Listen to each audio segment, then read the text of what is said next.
Goeiemôre vriende en baie welkom by ons oordenkings op hierdie donderdagoggend. Dit is Hemelvaart.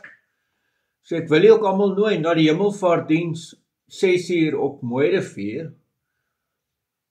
Jy is regtig baie welkom om by te woon en ek wil jy eintlik aanmoedig om 'n plan te maak en die wat in Mooirivier is, kom woon dit by, die wat eentjie weg bly, ry soontoe en kom woon die diens by.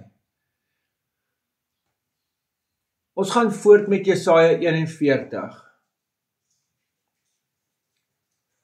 vanaf vers 18.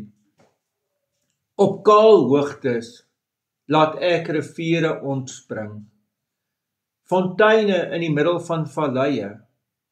Van 'n woestyn maak ek 'n waterrike vlei land, van 'n dor land waterbronne. Ek laat in die woestyn seders, doringbome, mirtebome en wilde olyfhoutbome opskiet. Ek plant in woestynvlakte sipresse en daarmee saam wilde lierbome en dennebome, sodat mense kan sien en erken, dit ter harte neem en tegelykertyd begryp dat die hand van die Here dit gedoen het, dat die Heilige van Israel dit geskep het. Vriende, hoeveel keer in die Bybel kry ons hierdie ding sodat mense kan sien en erken? En hier word dit so mooi gesê, sodat mense kan sien en erken, dit ter harte neem en tegelykertyd begryp. En wat moet ons begryp? Dat die hand van die Here dit gedoen het, dat die Heilige van Israel dit geskep het. Die ongelooflike beeld in 'n woestynplek waar niks is nie, kom bring God lewe. Kom verander hy in 'n vlei land, laat hy riviere ontspring.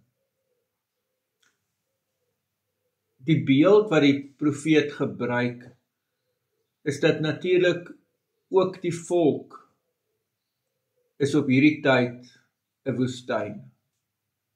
Ook die volk is 'n plek sonder lewe, sonder hoop, sonder uitkoms.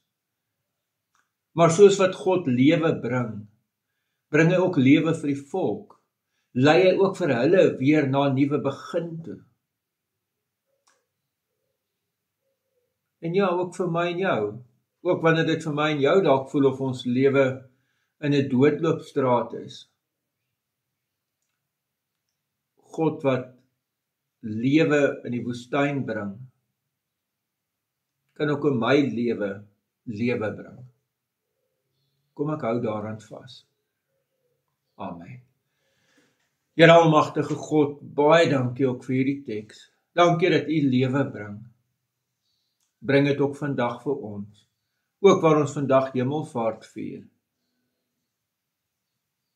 Dankie dat ons iemand het wat vir ons pleit by die Vader. In die naam van ons Here Jesus Christus. Amen. Vriende, mag jy 'n baie mooi en 'n baie geseënde dag hê. Totsiens.